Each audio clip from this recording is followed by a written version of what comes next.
Hey guys, welcome to Now That's Debatable. This is your host, Fantastic Facade. I am joined with my trusty co-host, Triple A, the Humanist, and I have a special guest, Andrew. I won't dox your last name. If you want to use it, you're more than welcome to. I'll probably butcher the pronunciation anyway. As usual, chat is up on screen. If you have questions, comments, concerns, feel free to express them there. We'll try to get them in front of our guest. In the meantime, we have a wonderful topic that I just found out about a few seconds ago. I came woefully underprepared for the topic of we don't have one. So, without further ado, let's get right onto that.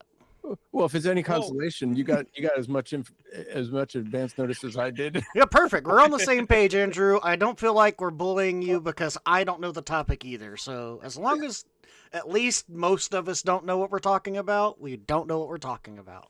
yeah, so I'll take the blame for this. 'Cause I was supposed to narrow down the topic and I didn't. But I saw you on a show. It was another YouTube show. It was Apologetics Live. Apologetics Live. That's what it was. And so like y'all do a lot of content about how to minister to atheists, and in particular, or Not particular. No, it's actually just apologetics. And okay. so yeah, it's kind of fun because I get folks that'll come in prepared to debate me, and I don't know there's a debate that night. So because it's open to anyone, like anyone can join. Thursday nights 8 to 10 Eastern time. Apologeticslive.com. Anyone can come in, ask any topic. If we have a guest, we usually try to give them the first hour. But yeah, so I've had Orthodox rabbis come in. I've had Mormons. I've had Black Hebrew Israelites. I've had all the guys feel like come in prepared to debate me, and I don't know I'm debating, so it's kind of fun. Catholics that don't believe the Pope is Catholic, that was always fun. Interesting. It's a branch, I guess, of Roman Catholicism, and I'm going to butcher the name, but it's like Serventa Cantus. They're folks that believe that everything since Vatican II is not Catholic. So it's like, okay. It's kind of weird because, like, if they believe the Catholic Church is the authority, but they have the authority to say the Catholic Church is no longer the authority, how does that work? Yeah, that's wild. I got to just throw this out. I appreciate you guys, an atheist show, you having me here on National Atheist Day. Is it really? Yeah, because the Bible says April Fool's Day. Okay. Yeah, let's see what you did there. Okay. I figured I'd put that out, and I'm going to know right off the bat whether you guys have a good sense of humor or not. Do you have many skeptics or atheists or agnostics come on your show at all? Yeah, we used to have a whole lot more when Matt Slick and I started it. If you know who Matt Slick is from Carm.org, he just irritates a lot of the atheists. We used to get them in regularly. Because they used to like to go after Matt, and we haven't had as many. We have a Canadian atheist who used to come in regularly. He just pops in and chat now. Unfortunately, he doesn't come in. Great fella. I've been on his show. Very respectful guy. Yep, I know him as well. He's been on this show actually. Okay, yeah, Canadian atheist. Yeah. So, like, your background and, like, first, like, you're a pastor. Like, currently? I was. So now I travel and speak. Okay, gotcha. Yeah. Gotcha. What's like like your, I guess, your denomination of background? Would you say like you're more Calvinist? Because I assume we talked about Matt Slick. I know he's a hardcore presupposition. So Matt and I have debated each other more than we've debated anyone else. We're really good friends, but we disagree on a whole lot of areas. And so we've actually debated a number of times, both publicly and privately. And when I say private, I mean like we've done where we're both the keynotes on an apologetics cruise. So, we debated each other, but it wasn't like videoed and put out on public. So it was only those that attended that. But yeah, no, I'm actually Jewish by background. That's my background. Gotcha. At 16, I became a Christian, and so I would depend. When you say Calvinistic, it depends how people define that, because it's one of those terms that Yeah, I mean it's one of those things that most people have no idea what it actually means, but they all know that they don't like it. Well, I guess I was a hardcore Calvinist. Not only was I reformed, I was a Christian rapper, and I used to write my rhymes about Calvinism, Okay. about the gospel altogether. But it was very with very heavy reform undertone. Now, and when I say Calvinist, I'm talking about total. I'm talking total depravity, unconditional election, atonement, like etc. All of those. Would you say you? Even that there's ways of that people define those, like total depravity you mentioned. Some people will define that as being as wicked as you possibly could be, and that's not what it actually refers to. It refers to the fact that, when Adam and Eve were in the garden and fell, that the curse of sin affected not just their mind, their feelings, but also their volition. And Yeah, it's helplessness. I think is a good way to. It's only in one specific area. When you're going to say helplessness, it's in the area of how do we get right with God. Right, and that's what I was referring to. Yeah, when what a spiritual condition is helplessness. So, yeah. and if you accept total depravity, all the other ones kind of just follow. All right. Yeah, they do. Would you like when you talk about like your apologetics towards atheists, what would you say is like the best method? Well, I actually was on a show where we did different methods, and there was a guy that had a cumulative method. Hadn't really heard it before, and I kind of liked it because I'm more of a presuppositionalist. Okay. You sent me a video of an episode of your show where you had a guy on arguing it, but he argued it more from the the philosophical, the scholarly type, going into Van Til. Van Til's very hard to read. Yeah.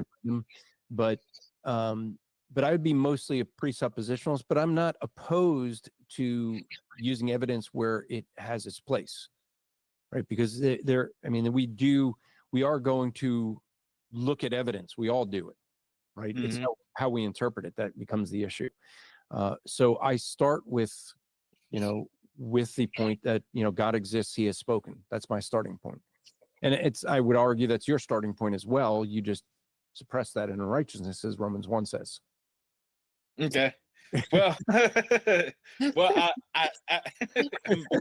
guess maybe I do that unknowingly, because okay, so what for me as an atheist, I'm telling you, like, I genuinely don't believe. Like, I have no reason to lie about it. Matter of fact, I would say I would have every reason to even if I didn't even if I didn't actually believe, I would have every reason to pretend like I do. Like, the vast majority of people that I know are Christian. But my wife, she's still a Christian, by the way. My parents are, my brother, my cousins, aunts, uncles, all that kind of stuff. A lot of my friends from college, still Christian. And so, a person like me, I'm telling you, I genuinely I'm not suppressing anything, at least not knowingly. Yeah. What would you say to someone like that? To me?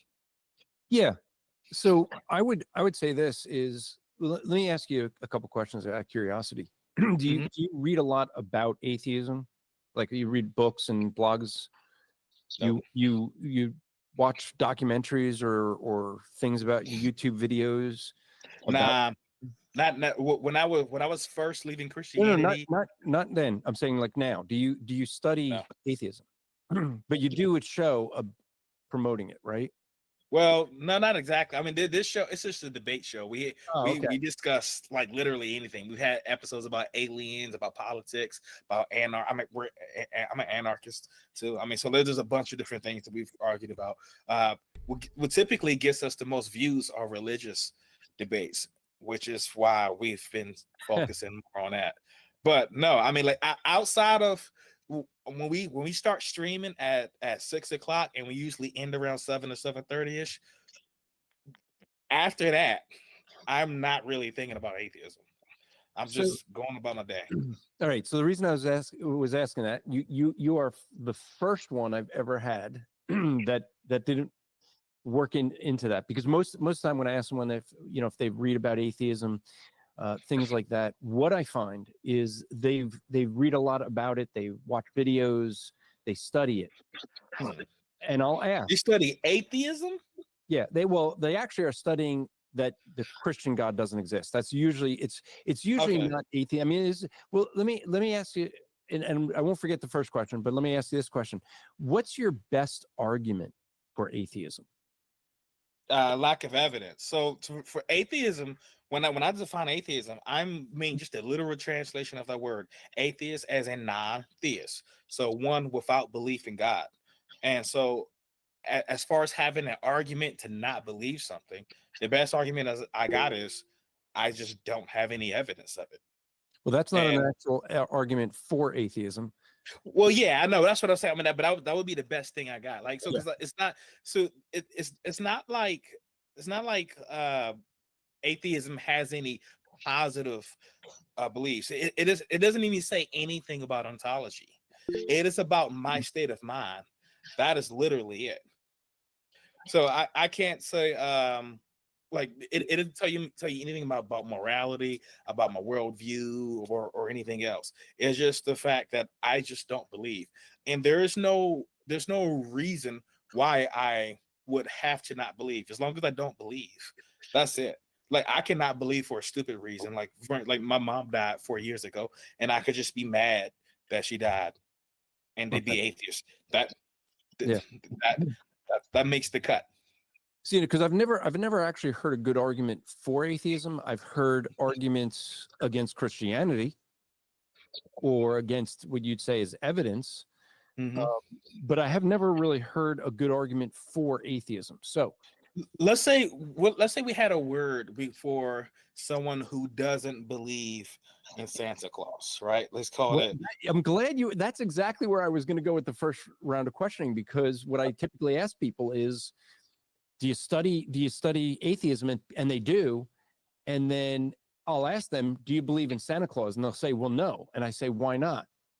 I mean, why don't you go to the mall and argue Santa Claus doesn't exist? And they go, well, because everyone knows that. And well, I think there are better reasons, because nobody, there's no one that I know of outside of a child that would take the proposition that Santa Claus exists seriously. And there certainly aren't powerful people that are making life decisions and making decisions for a bunch of other people that have huge impacts on our planet and on the well-being of the entire human population based on a belief in Santa Claus. So if that was the case, then Santa Claus that might become a hot topic. But right now, that's not really a thing, But if it was the case, that would be a good reason to now start evangelizing, in opposition to the belief in Santa Claus. Okay, and so that's where I was going with the idea that the fact that you would that, not in your case, but that people will study and research and spend so much time really not promoting atheism, but really attacking Christianity, because that's what most are doing. I think that is the evidence of why would people do that? Why would people spend time trying to disprove something they don't believe? Well, you gotta look at where they live in too, right? So here in America, like you're in America, you're in the United States, right? I think so, but I used to be in New Jersey. I don't know if that counts. Okay. Well, disqualified. Well, I was saying, mostly throughout the West, you're going to be dealing with Christianity, right? If the dominant religion was something else, the atheists there would probably be in opposition to that, because like most of your atheists in America are former Christians. Like both me and Fasad fall in that ballpark. Like former hardcore Christians raised in Christian families, right? Now, and so obviously we know most about Christianity, that Christianity had the biggest impact on our lives. We live in a nation that does where the vast majority of the people believe in Christianity.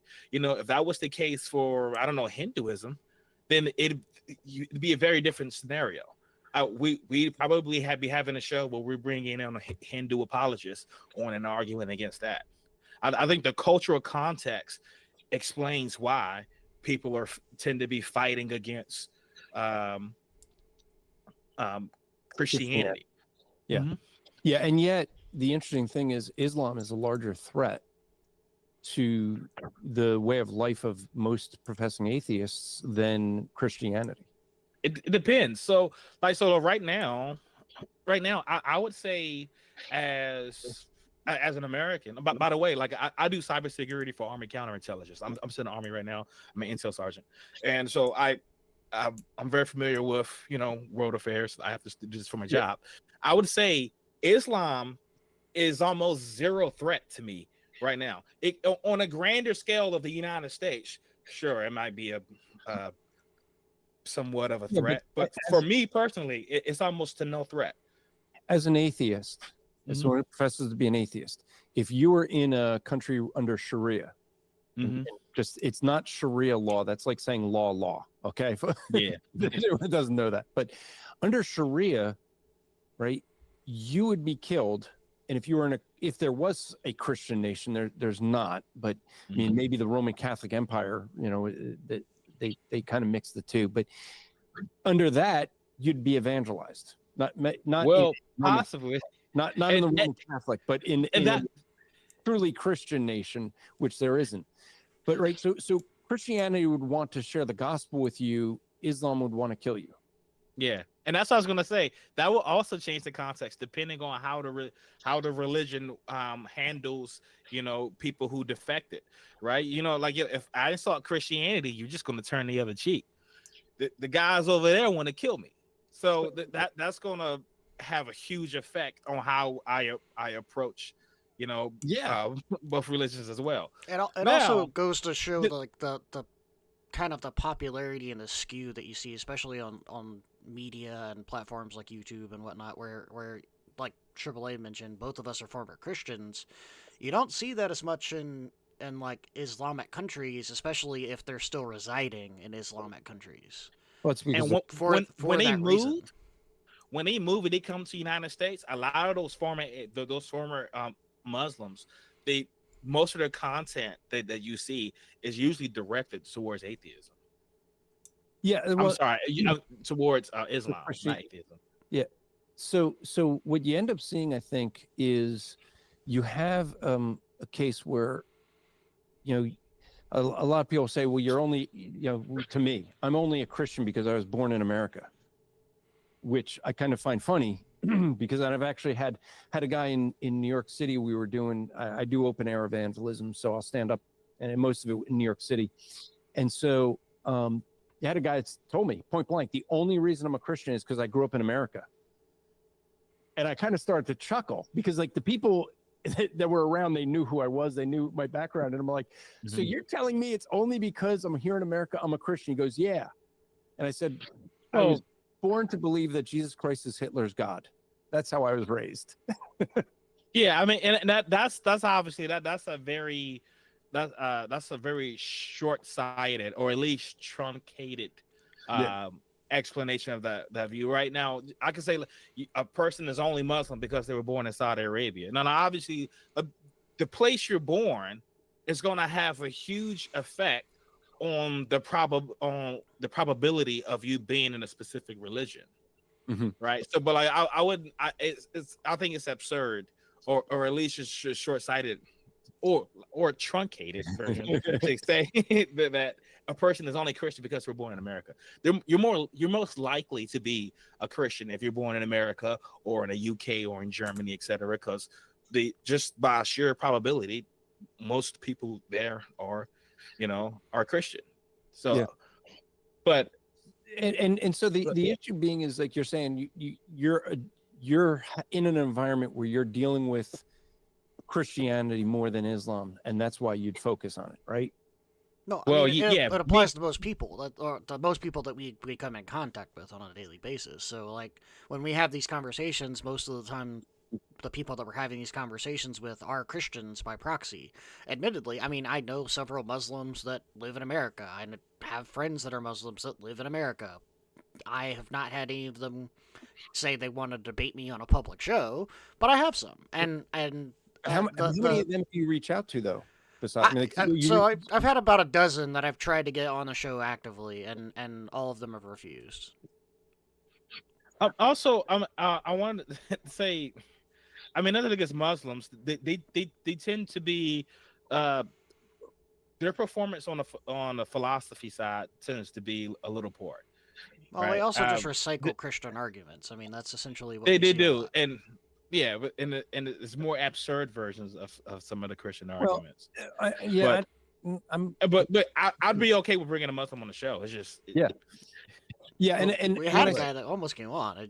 He backed out. and let's be clear, I'm not, and I don't think either one of you guys, I'm going to speak for you, but I think this will be fair. We're not saying all Muslims. We're really referring to those that are more those that are following what the Quran would say, those under Sharia that are actually practicing it and would take action and study and things like that. Fair? Yeah, I'm not even talking extremists. And I think the point was still standing that like the cultural context is what mattered. Like if we were there in like the Crusades or the Spanish Inquisition, where I was living under a Christian government that would kill me for speaking against it, obviously I'm going to be less likely to do so. The Crusades were the Muslim. It was actually coming into a Muslim land. They went into a Muslim land. They went into Israel to take it from the Muslims, right? I don't know all the history about it. All I know there was Christians doing a bunch of violent stuff, killing people who believe differently than them. They were also killing people who would also do the same thing.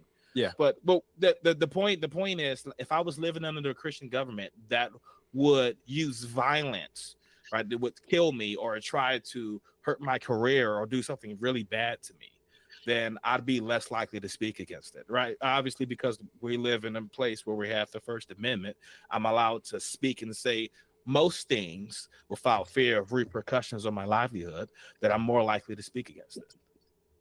So I think that cultural context is what matters. It's not like Christianity has some sort of special place, which is why people are attacking it. I don't think that. I'd also like to sorry, I don't want to cut anyone off, but I think there's a decent breakpoint for hello in the comments, and a comment that was put in that I think AAA maybe should address. It says, it's not like atheists have any actual evidence for the non-existence of God, is what I think AAA really means. Is that what you really mean, AAA? That I don't have any evidence for the non-existence of God. Yeah, you don't have any actual evidence for the non-existence of God. Well, it depends on how you define that God, because proving that something doesn't exist is going to be a difficult thing to do, unless that thing that you're proving don't exist have some sort of properties that entail a contradiction, or entail something that goes directly against your observation. Right, you say there is I think this is a good argument against at least the Christian God, who's both all loving and all powerful. I think the existence of suffering is a good argument against that God, because if a God is all loving, he's going to want to do what's best for everyone. If he's all powerful, he has the ability to do that. And if you observe the opposite of that, that is a good argument against that specific type of God. Okay. So you selected a couple of his attributes. Why did you ignore his justice, his wrath, and his holiness? Well, so I could go there as well. So like if the God is all powerful and he like highly values justice, if I see injustice in the world, that would be a good argument against that specific God. Okay. So what defines injustice? So I guess the best way to define injustice would define what justice is. Yeah. And justice essentially is to each his own. Right. So you have what you deserve. you have what belongs to you. So, but each you his get- own. If someone steals from you, they now possess it. Should you just say, okay, well, to each his own, he now has it? No, he possesses it, but he doesn't own it. It's not his. Like I could steal your glasses or your mic, whatever, and I might be in possession of it. I wouldn't say that's ownership. You own it, and if I take it from you, I would say I'm committing an injustice. But let's do something even more obvious: murder, right? Okay. I don't think anybody would say murder is just thing. The fact that happens, that would contradict a God that values justice and is all powerful. So, you're making a distinction. I'm asking this just for clarity. You're making a distinction between murder and killing, right? So, if in Yes. warfare, to protect other people's lives, that's different than murder, where you're talking about someone who is taking a life, taking someone's life for either no cause or a selfish cause. Yeah, I'm like I hate bald people, and I go and I murder Facade. Right. Well, the only thing there with that argument is Facade should rightfully put a mirror up as you come after him. I mean, if you're gonna kill bald people, right. I got you back, Facade. Don't worry. Yeah. You know, it's fine. I get murdered every few episodes. I'm used to it at this point. So the issue that you end up having there is God. This and this gets back to something you've talked on a previous show: is what's the standard, right? Mm-hmm. The standard. I'm going to say the standard for justice is God's nature, and therefore anything that's unjust is anything that's in violation of His nature. That is an objective standard. Now, I wouldn't say that's objective, but we can keep it there. Well, no, but how would it not be objective? I'm not basing it on what I believe. I'm saying that the standard is God's nature. If that's the standard that's outside of me, that's objective. Well, no, outside of you doesn't mean you could put your standard on me, and your standard would still be external to you. That wouldn't make it objective just because I'm now the standard. You could make justice based on my nature. External to you doesn't equate to objectivity. So where do you get your standard for justice? Where does it come from? So all right, so for I guess that's just how I define the word. So like I don't want to get too heavy into what property rights are, but let's say at minimum, I would say that a person that we grant the right to our own bodies, to ourselves, right? So this hand is attached to me, so it's mine.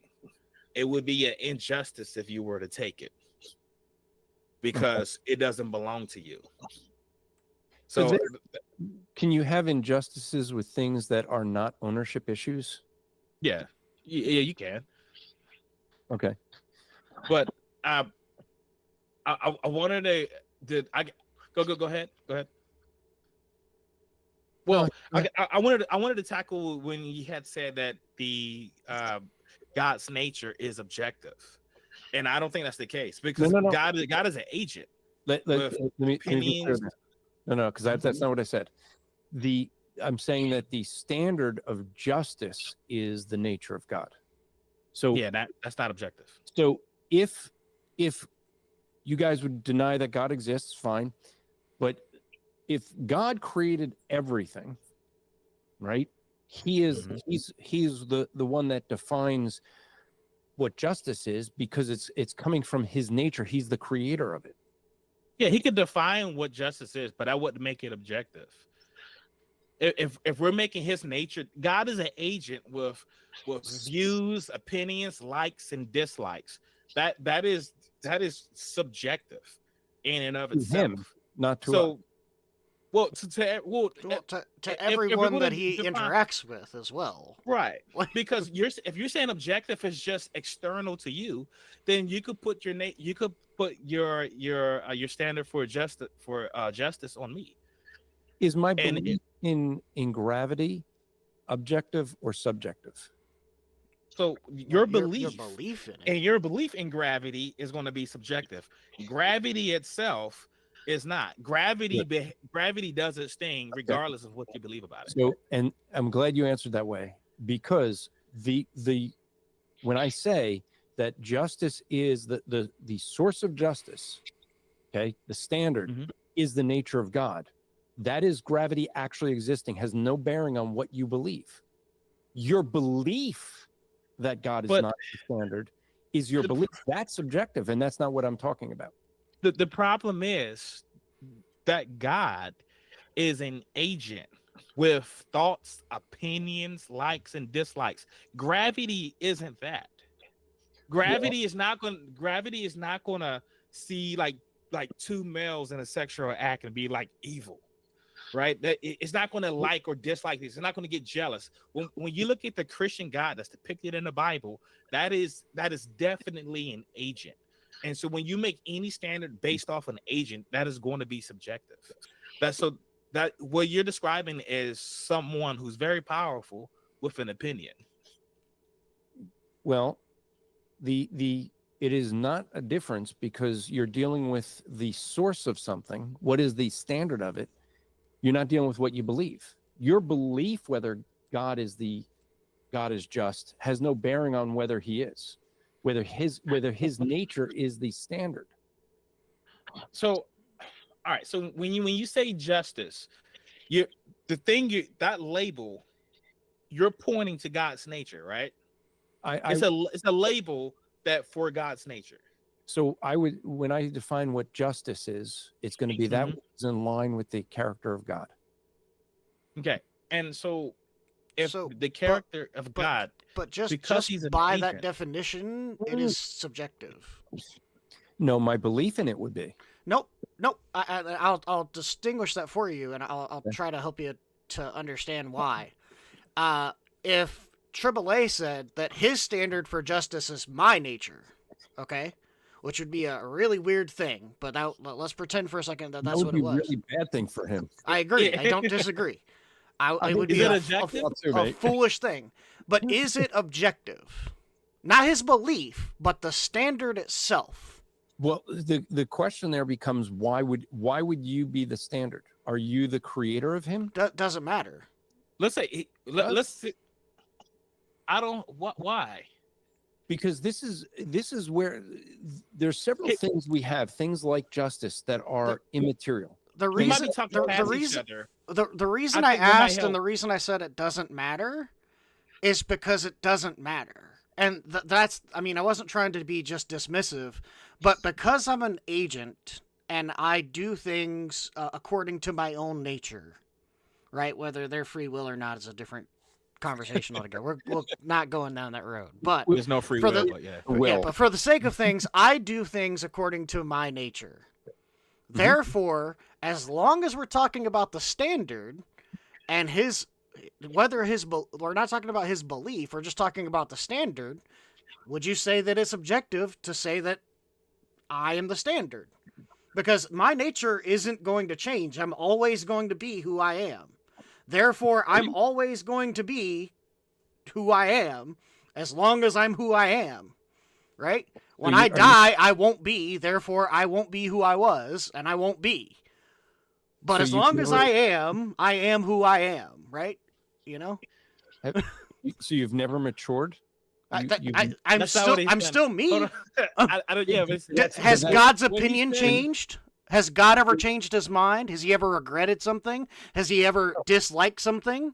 No. Same thing, right? He's used language like that to explain to humans what humans can't comprehend, which is that he's, like... God has never had an opinion? No, he never has. I think this might help. This might help. I think we're already talking past each other, because what might help is, like, could you define what objective and subjective is? What do you mean when you say those words? Yeah, well, I think objective is when you have a standard that is outside of self, and subjective, I'm simplifying it, but subjective is when you're having a standard that is defined by self. So if I prefer vanilla ice cream over chocolate ice cream, which I think everyone should, yeah. I'm actually with you on this one. Okay, good. I had a Thumbs up for me, actually. Yeah, I'm with you. Right, that's purely subjective. Okay, but Okay. if I'm diabetic and I need insulin, right?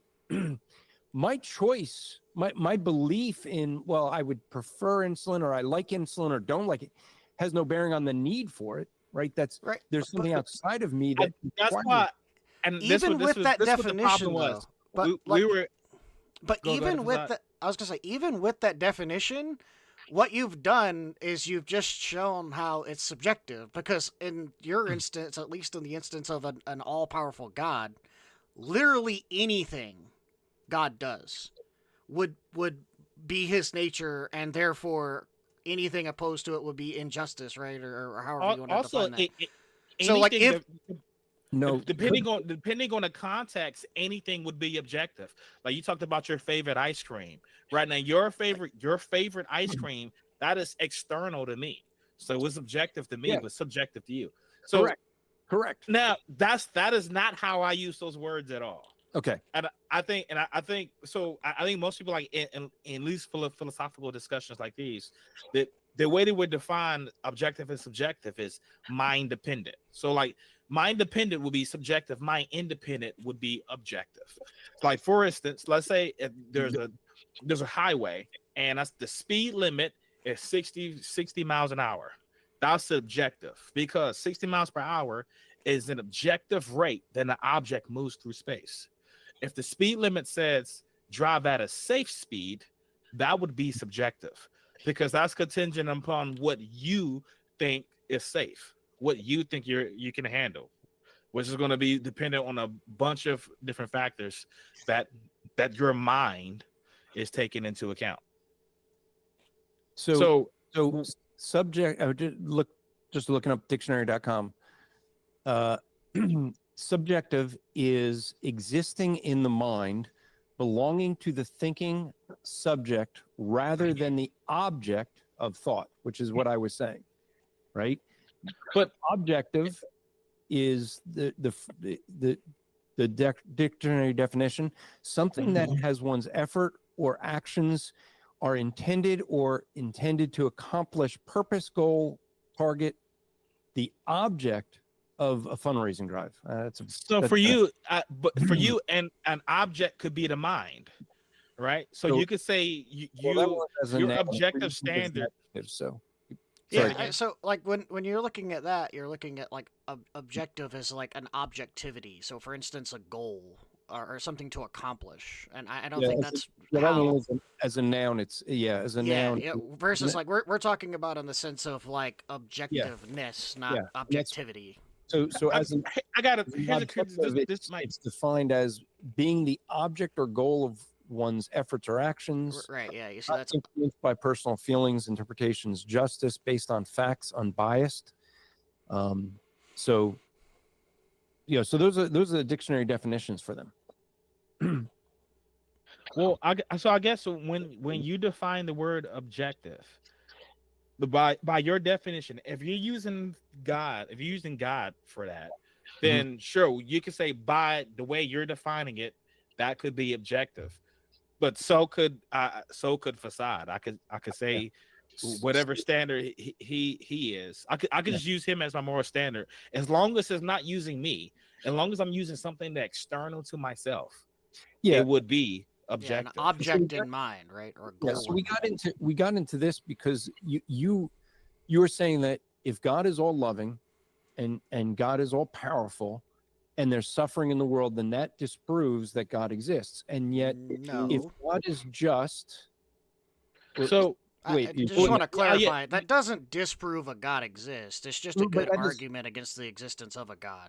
Okay, the Christian God, which is what AAA said, right? Yeah, if your particular God is all loving and all powerful, then suffering wouldn't be a thing that you would see. Okay. So now, if God is just and He is going to punish those that break the law, then why would you expect when justice is meted out that is not loving? I wasn't talking about in essence of God rectifying some wrong, why have the wrong in the first place? Like why? So there'd be no point in having a justice system if I was all loving and all powerful, because there would never be any injustices that would happen. And I then, wouldn't have to punish a burglar or a murderer, yeah, because and then that would never happen. You a puppet, and you have no will at all. Do you But have he- free will Sure, now? sure you could. So Sure you could. So like, do you have? we have will. do We you- don't have free will. Are people puppets in heaven? Are people puppets in heaven? No, they have a will. No, they're not. Yeah, but are they able to sin if there's suffering in heaven? Are they allowed to what? Is there suffering in heaven? Is there suffering in heaven? No. Okay, Yeah. there you go. So just do that same thing, No. right? So God is able to do that in heaven. I'm just saying, just do that here. So Except there's the no, thing is they're that- not puppets in heaven by your own admission, nor is there suffering. He could just do that here He could, and why would he? Why would he have to? Is it because he's all you're he's all setting loving. yourself as the standard? Well, that's because he's all loving. That's what that word means. I Like know. you're not all I loving. know what that word If- means. If there's something bad happening and you have the power to stop it and you don't, Okay, I would say you're not all loving. AAA, you have children, right? Mhm. Okay. Do your children think when you punish them that is loving? No. No. Is it loving? Well, yeah, my punishments are, yes. Okay. At least I think so. The thing is, and that's the whole point, is when we sit here as human beings and say, well, we don't like God's standard. Well, we don't have the say to, we don't have the right to say to him, I don't like your standard, so it doesn't exist. Well, but it's not exactly analogous, because my daughter was born under conditions that neither she nor I can control. Right? She has a nature that is prone towards selfishness. That like she'll lie when it's advantageous to her. She'll hit when it's advantageous to her. She'll do all kinds of things. Right? And those were outside of my control. Right now, if I was all loving and all powerful, Mm-hmm. I would be able to just put all of these good qualities into her instead of having to instill it in her through discipline, through punishment. Yeah, but then you're now putting it in where people would have to not be given a choice to ever violate God's law. Well, but Well, remember do you that's think what we're that talking about with heaven. Yeah, that's the whole thing with like heaven and like the angels in But heaven that you're ignoring rebel. hell. Right? You're ignoring hell, so those that are in heaven are in a glorified body, right? So there, the punishment's already been paid. It was paid at the cross. But if the punishment would, well, he could just so for one, I have two responses to that. One, but he's all powerful. He wouldn't have to repay the punishment. He could just say there's no wrongdoing in the first place. That way, nothing has to be repaid. Okay. Two, he could just repay the punishment for everybody. That would be the loving thing to do. But let's bring this out of my daughter. Let's talk about someone like no, it's fine. right now. Let's there's get back going to to what you be just said, though, right? Mhm. I'm still making the point. You're making a subjective argument that how you think God should behave is how she should behave, and if he doesn't behave the way you think he should behave, he no. doesn't exist. So my question to you is, First, who all got arguments. God? So okay, us first, all arguments are subjective because they require a mind. However, I'm not basing. God. Okay, well, we can talk about that. Okay, but what I'm saying is, so I'm not dictating God's behavior based on my preferences. I'm not saying he should do this because I think so. I'm using the attributes that we agree that the God have. Right. No, So you're not. if we agree that the God is all, if we agree that the God is all loving and then he's all powerful and all justice and all holy, why Yes, do you but pick two? We can't You can choose. add as many attributes as you want. If I have at least those two attributes, I don't want suffering. That's it. That's the end of Yes. the. You don't need the addition of justice. You can add it. It doesn't take or You add don't anything want to your the argument. children to ever suffer so that they could learn valuable lessons. If I could just But give if them I'm all those valuable powerful- lessons without suffering, I would absolutely choose that every time. So I think Like I know where you're why coming would from. you So not? just talk about Like, think about so you think about this. So you're coming at this from the aspect of, let's say, like, you take your kid to the dentist, right? Like, my kid loves the dentist, but some kids hate the dentist, right? Depending on what type of things they eat, what type of surgeries they might need there, right? And so they have to go fill a cavity, right, which is painful and all that type of stuff.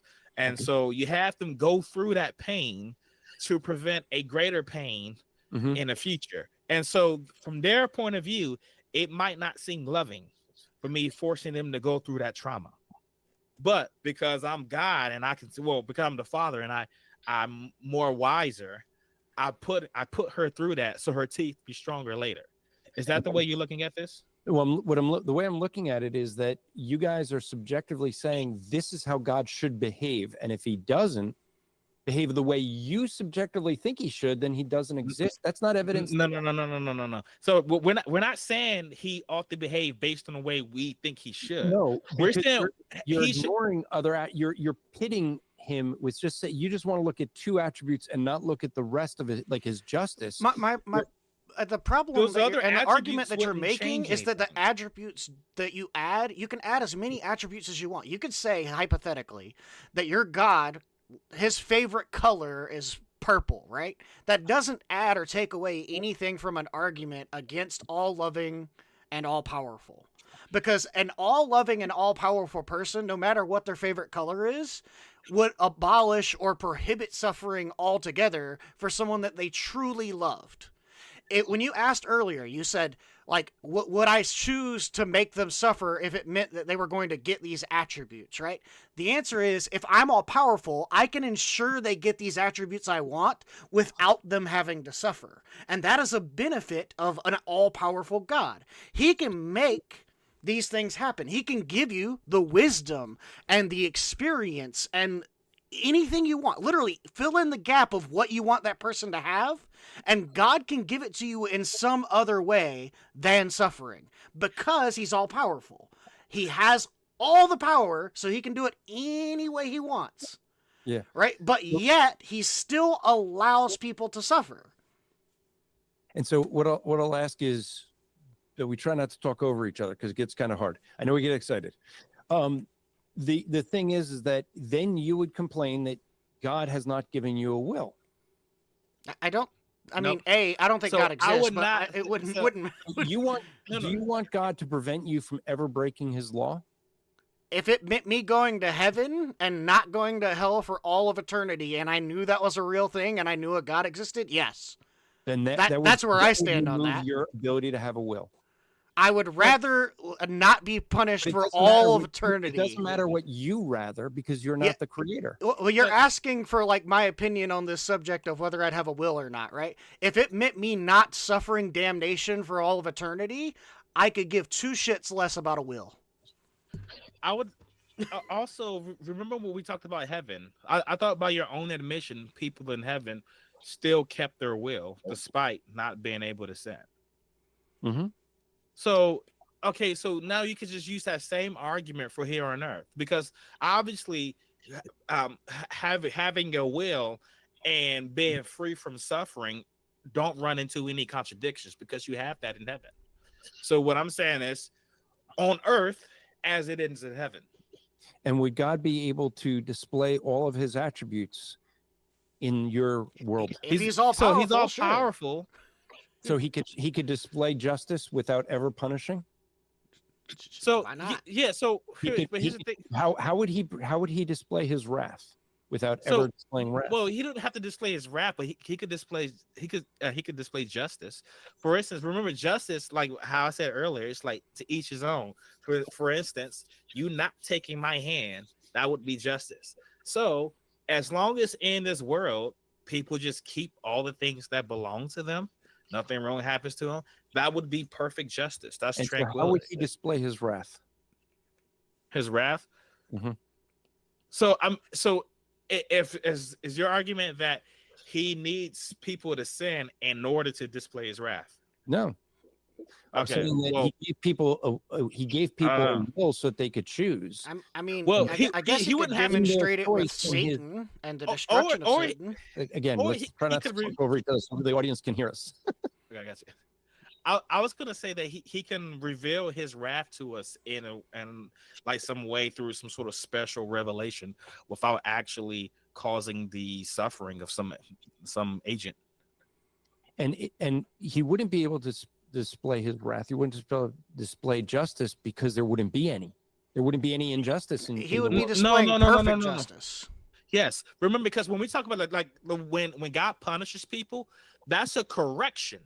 He's doing something to correct the world to make it just, right? Yeah. That's not the definition of justice. Okay, well that's how I would call it. That's what I would call justice. You don't something doesn't you don't need revenge, or you don't need the correction of something in order for there to be justice. No, it's a punishment. When somebody goes to prison, they're not going to be corrected. They're going to pay a fine. I disagree. I'll say that is a form of correction. But when we're talking about like punishment, we're saying, hey, this bad thing happened. So now I'm going to do this bad thing I'm going to do this other thing to rectify the bad thing. So, but I'm saying if the bad thing never happens, that would be justice. See, but again, you keep saying it's bad. You keep saying, but who put you in charge to make that standard? Suffer. Let's say suffering. Are you the creator? I said bad. It was a bad word. Let's just say suffering. Well, but it's your subjective standard that you. Well, it's not a subjective standard. I'm basing it on so if we agree that all loving means the desire about what's the best for everybody. That's not what it means. That's not. Well, okay. This may be the problem, right? So when you say the word all loving, what do you mean? What God deems best for him. Okay, that's not all loving at all. It's out of his nature to know what love is. If I just deem what's best for me, no, I wouldn't. Out of his nature that we know what love is, just like we know what justice is.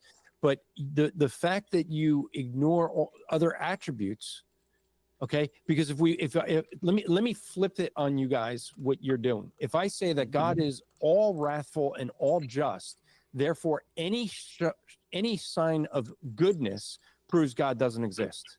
That's your argument. Just using different attributes. No, yeah, that's not an argument at all. You're picking up two attributes and saying, well, if God has to be only these two, and if not, he doesn't exist. So you said if God is all wrath and all just, if he display any good, that results in what? That disproves God. Yeah, according to the way that's the way a lot. No, there is no contradiction between being good and just and having wrath. There's no contradiction in those things at all. A lot of times they come to displaying goodness along with being just and having wrath. There is no contradiction in those things at all. Not at all. A lot of times they come together. Okay. An injustice thing happens, so and I get wrathful as a result. That's the result of my goodness. So if God is all good and he's all loving and he's all powerful, there's no contradiction with there being justice in the world. So thank you for giving your whole argument. That's not what it said at all. It is. No. It's not, I mean, not like, even also, like, what I said there's no contradiction. Time out, Triple A. But can you repeat what you just said? Because I think I agree with you. Because I think you just said, and correct me if I'm wrong, this is why I want you to repeat it. If God is all loving, and God is all powerful, and God is all just, there's no inconsistency with being justice in the world. I'd agree with that. I would disagree with there being no suffering in the world. If you said justice, I'm on your side, 100%. I agree with you. If you said suffering, no. What is suffering? How do we how do you define that? So okay, let's can we just point at something that we agree would definitely be suffering instead of defining the word? So okay, for instance, like out of grape, right? Minus the G. I don't want to get the video banned and flagged or anything. That's why I said grape. Okay, gotcha. Okay. That's it. Yeah. All right. So that would definitely be a form of suffering. Will we agree?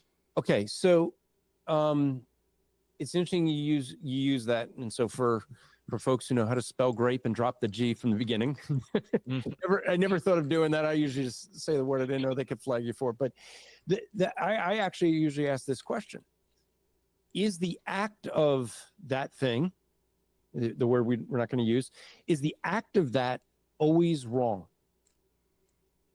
I don't know if so. I would say it's always wrong, but I would say that's irrelevant to the question of whether there's suffering involved. Well, is there is being on. great? Is that suffering? So let's work through this. There was a dentist, if I remember correctly, in Jersey. Sorry, it's my state, but hey, all good things come out of Jersey, Facade. The things that stay are a real problem. Man. Okay. Yeah, just saw it off. Yeah. Just saw it off. So there was a dentist that it basically what happened was a woman found out she was pregnant. She realized she hadn't been with a man. She didn't think she was, the Virgin Mary. So, she ended up concluding that the only time she was unconscious that it could have been was at the dentist's. He put her out. Yep. It turned out. I remember reading about this case. Okay.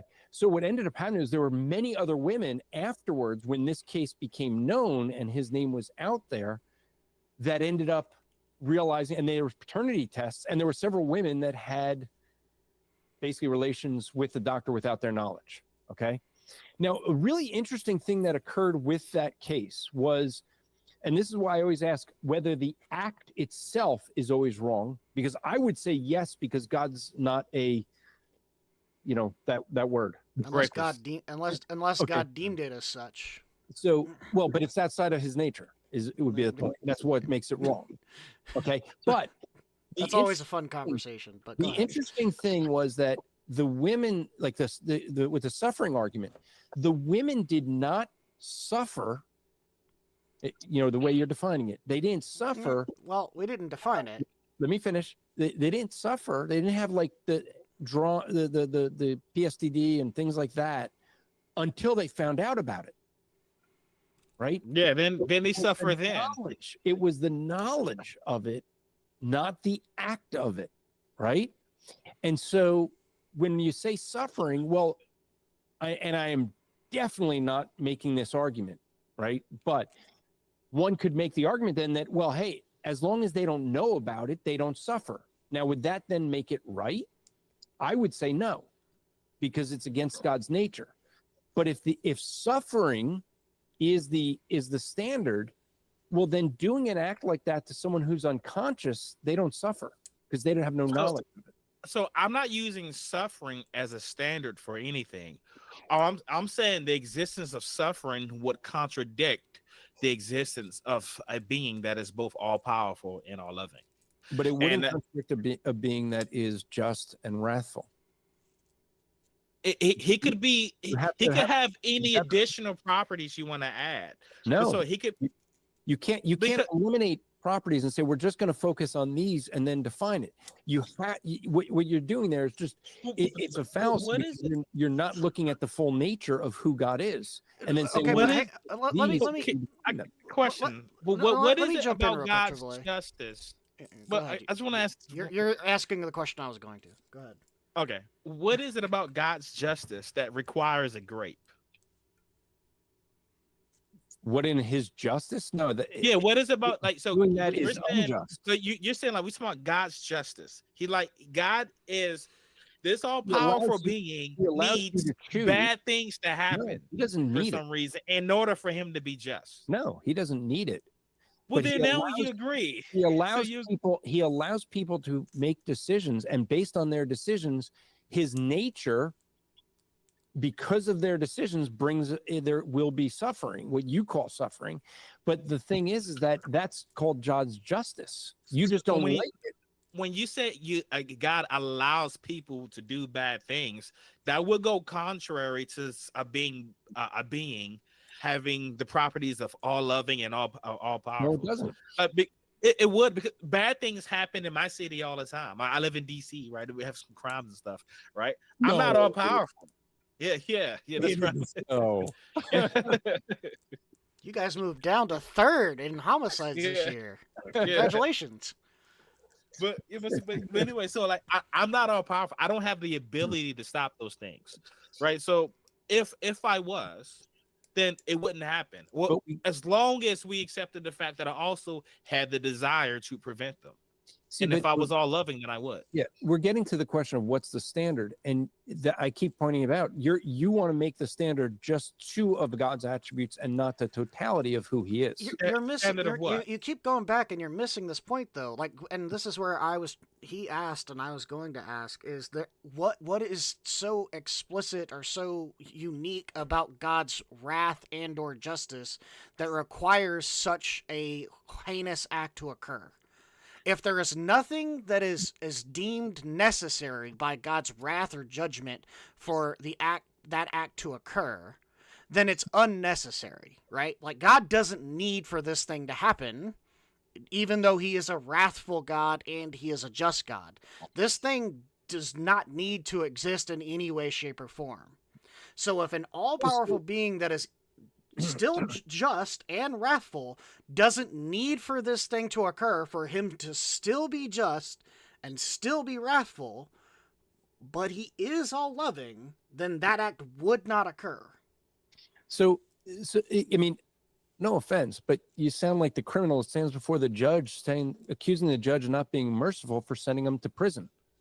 No, I'm saying is, if the judge was all powerful, he would keep the act from happening to begin with. Why? Because He's an all-loving judge. Loving. Then you have no will. Why? You would still remember the people in heaven. The people in heaven have will. The only way to keep you from doing that is to prevent you from having what you want to call a free will. You agreed earlier in this conversation that people in heaven do not. They have a will, and those people are incapable of committing rape. So a free will or a will? You use the word will. I don't care which one you use here. So a free will is where they don't have any outside influences. That was Adam and Eve. And how about the people in heaven? Huh? How about the people? Free will because the Holy Spirit indwells them. Okay, so put the Holy Spirit in everybody here. We're done. All loving. However excuse you want to give it, it doesn't matter. Yeah. That's what I'm saying. On earth as it is in heaven. Again, whatever standard. You guys are just making it up and saying, well, this is the way it should be. By whose standard? No. But I'm not even saying this is the way things should be. I'm saying a contradiction is in play when you have someone that is all loving. You've given me an example of people with a will that are incapable of committing crime. So those people exist currently in heaven. I'm saying we could duplicate what is on heaven on earth, and you'd have a crime-free earth free of suffering with people with wills. So your whole thing is predicated upon the idea of that there is this standard that you're setting based on what you're defining. Hold on, because you're ignoring His other attributes. Does God have all of His attributes now? Do you think? Yes. Hang on, hold up. And God can God demonstrate those attributes to people in heaven? Yes. Okay, and those people have a will. Same as in hell. And there is no crime. And why is that? Or suffering. Yeah. And so the thing is that so we have an example of but hold up. Just to be clear, I want to set the scene here. We have an example of people existing with a will, without suffering, and God can demonstrate all of His attributes to those people. Why does He have to? I'm not saying He has to. I'm saying I'm saying an all-loving God is contradictory to that. Okay. So that's why I want to hold on. So if you're saying if a God allows people to violate His law and He punishes them, then He can't exist because He can't be all loving and all good. No. So all right. Okay. So all right. Let's say there is a being. So you can get around this argument by so here's we're not saying what the world ought to be like or what the way things should be. This take the oughts out of it. We're saying if the proposition is that there is a being that exists that is both all powerful and all loving, there are things you should not expect to see. No, see, but One of those right things there, that you shouldn't stop see. right there. Mhm. You're saying you shouldn't expect to see because you're ignoring other attributes and the reality of things. You're just saying this is the way it has to be. But by what standard? You're the standard. Remember, this isn't about an ought. We're not saying the way this is the world that I want. This is the way it should be. I'm not even invoking any sort of standard. I'm just using the properties I'm using the properties that we agree that this God has. Because you've already agreed that goodness is not that you've agreed that even with children, sometimes suffering is good. But only when you're incapable, when you're not an all-powerful being. I'm not omnipotent. So remember, like the thing is, you in your finiteness can recognize that yes, suffering can be a good thing. But if you're not so here's the thing. So if you're not omnipotent, then God. So here's the problem. So my daughter has a cavity. I have to take her to the dentist. They're going to have to drill a larger hole in her teeth and traumatize her so she can be healthy in the future. If I'm all powerful, I could just snap my fingers and make the cavity go away. Or it could just never happen in the first place. I could just give her perfect teeth. Do that. That's not a violation of his nature. It's not a violation of his we're goodness. We're not saying that God has to do that, and that's where you're getting hung up on this. Let me give you a different example. I think maybe it'll help. This is when you say it's a contradiction. You are saying it has to be this way. That's the definition. We're saying it's a contradiction to see things that are opposed to this concept. Let me give you a good. That's the whole thing. It is, and let me give you this example. I really think it's going to help, and if it doesn't, I apologize. Let's pretend that I am a premier athlete, and I have a couple of attributes about myself. One of those, my microphone is falling down. One of those things being that I would let his microphone fall down. He would have control of that. It just goes to show I'm not a good athlete. Anyway, I'll hold my microphone. My whole stand. He's okay. Triple A, he's such a good athlete that just reaches for the touching things. I'm so powerful, things fall apart in my hands. No, so here's where I was going to go. If let's say I'm a premier athlete and I have a couple attributes, including I never get tired when I go running. Okay. Never. I could run ad infinitum and never get tired. Okay. I can also run as fast as I want. And I mean, beyond human capable speeds. I mean, I could run hundreds and thousands of miles an hour at my desire. Okay? And I have a desire to win foot races against everyone I compete against. Now, with those things in mind, would you say it's contradictory that I lose a foot race? I'm still trying to get the concept of what you're saying, but in short, your hypothetical doesn't match the scenario we're going. I mean, it's a 1-for-1. We have attributes in which if you were to follow these logics, A, I never get tired, so it doesn't matter how long I need to run to win a race. And B, I am faster than any other human, therefore, by precedent, I'm going to be faster than the fastest human that runs in the race, and I have a goal in mind. That goal is to win every foot race. Yeah, and then I enter a foot race. Would you anticipate that I ever lose? The scenario you set up is, although interesting, it's not a 1-for-1. Because you only want to focus on certain attributes of God and ignore others. Okay, I also love the color purple.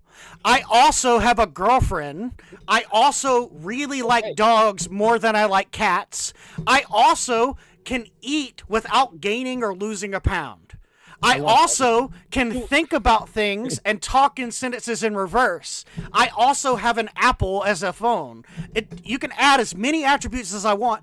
None of that's going to impact me getting in a foot race. Okay. But the thing is, when we talked about goodness, you guys agreed that suffering could be good for you, but somehow it can't be And for then, God. but here's the thing, Andrew, and this is where you're missing out, Andrew. When we say it's good in the temporary of what we have, just like when AAA takes his daughter to the dentist, he's doing something to prevent a further future wrong or a further future problem.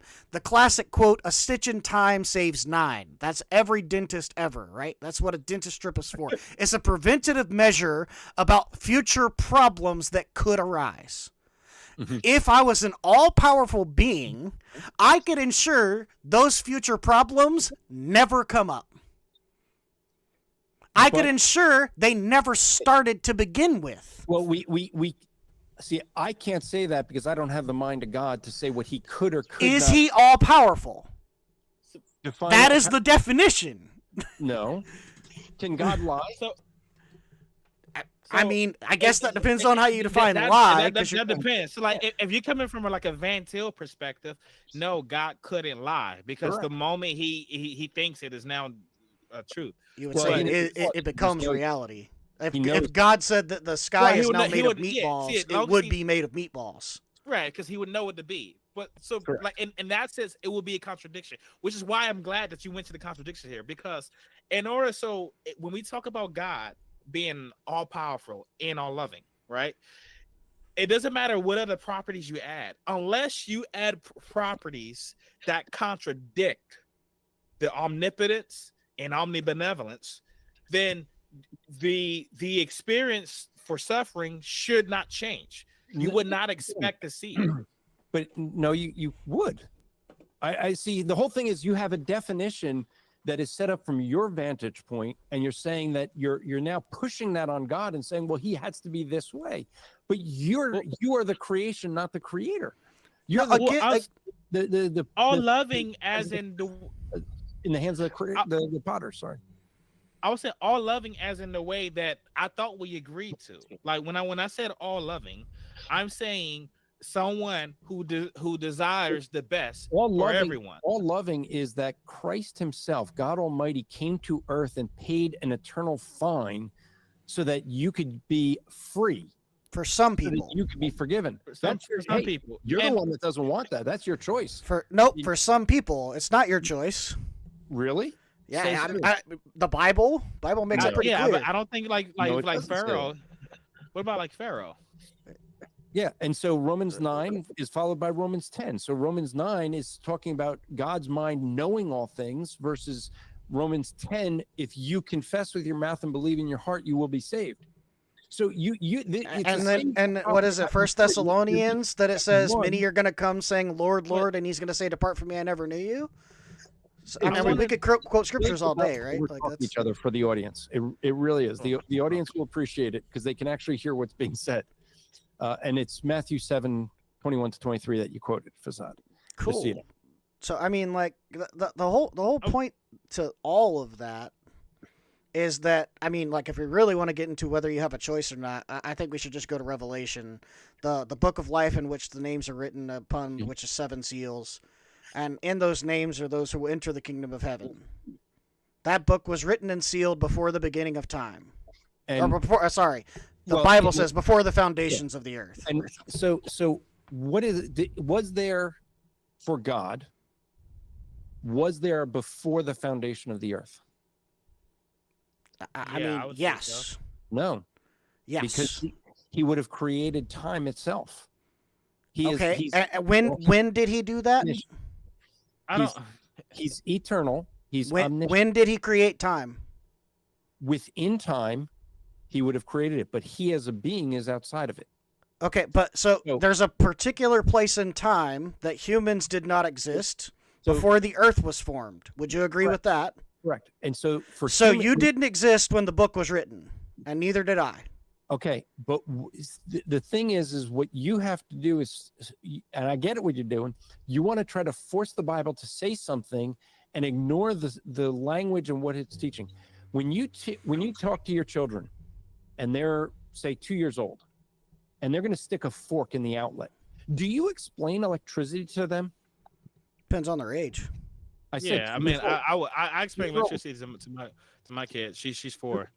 Okay, but to a 2-year-old, do you just say no bad when they're sticking a fork in the outlet, or do you explain electricity?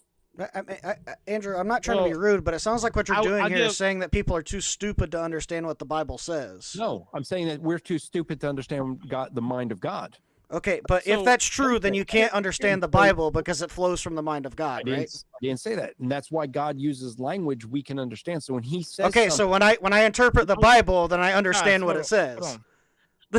I want to like it's one or the other, right? Like I wanted to take a step back here, back to like to the Romans 9. Like when we're talking about like Pharaoh, for example, when it says like God made him for a specific purpose, right, as a vessel of dishonor, right, so God could exhibit His wrath on Pharaoh. And that's what I was referring to earlier, that He wanted to put his attributes on display. We wouldn't know His wrath if He didn't allow people to sin. I'm fine with that. But if your plan includes killing someone and then having them suffer in hell infinitum, but why to are display your glory? Why are they suffering in hell? God made them that way. God made them for the purpose of destruction. And yet He allowed them to make a choice until He didn't. So do you understand the doctrine of superintending? Superintending? Mm-hmm. Sure. But I don't think go ahead. We may not have the same understanding of it. So the way we would understand how the Bible came about, right? We're in Romans right now. So Paul wrote Romans, and yet we'd say God wrote Romans. How did that happen? We don't believe in a dictation method, or it's the idea of superintending, that God works through human beings so that the very choices that they make are exactly as God intended. Now, when we say God intended, it doesn't mean He forced it. It doesn't mean he congealed them. It means that God already knew what they would do. And we cannot comprehend what a being that knows everything. The three of us observe things. We learn things. We have thoughts. God didn't. But when you look at Romans, but when we talk about Pharaoh, for example, when Paul's discussing Pharaoh, this isn't God passively having knowledge of his actions, right? It's God made him for the explicit intent to exhibit His wrath on him. Mm-hmm. God made him as a vessel of dishonor. But in the very next chapter, it's going to say something that is opposite to what, or in your language, contradictory to the argument you're making right now. So how do those go together?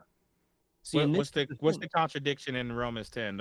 From my understanding, that talks about how the church in Israel and all that kind of stuff, how the natural branch and that's not Romans 10. Is if that Romans 10 natural branch and this, that if you confess with your mouth that Jesus is Lord and believe in your heart that He Romans 10:9 from the dead, you will be saved.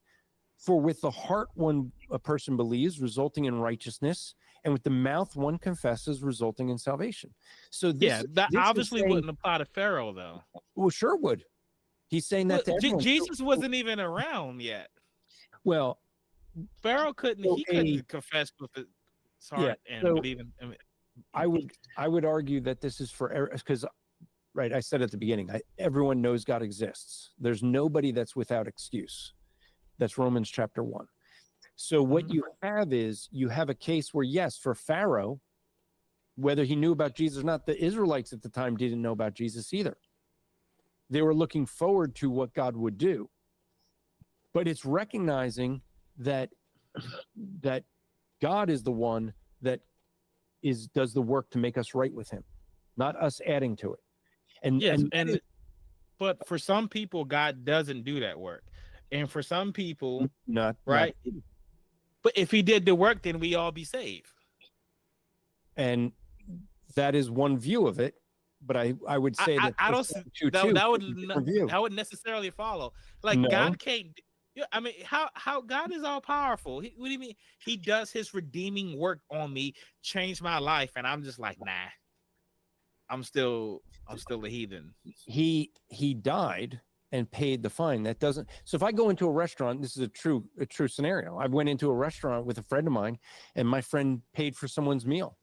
My friend paid it. It was done. But this guy's pride, he wasn't going to let anyone buy him a meal.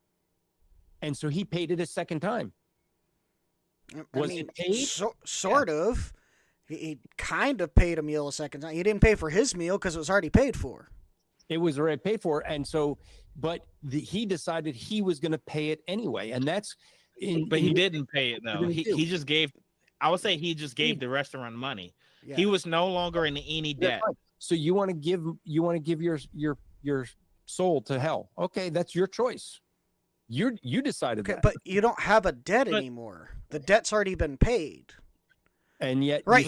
Like, here's the thing. Let's say that guy walked out of the restaurant and didn't pay for his meal, but your buddy had already paid for it. Would the restaurant try to press charges or send somebody after him to get him arrested or anything like that because he's broken some sort of code in restaurant dining? No, because his meal's already been paid for. Yeah. He walks out without punishment, scotch-free. Of course he does, because his meal's been paid for. I would walk out of hell scotch-free because my sin has been covered. The multitudes of my sins have been covered by the blood of Jesus. But that's not going to happen, is it? Unless my name's in that book. See the thing, like, okay, so you guys both claim you used to be Christian, right? Correct.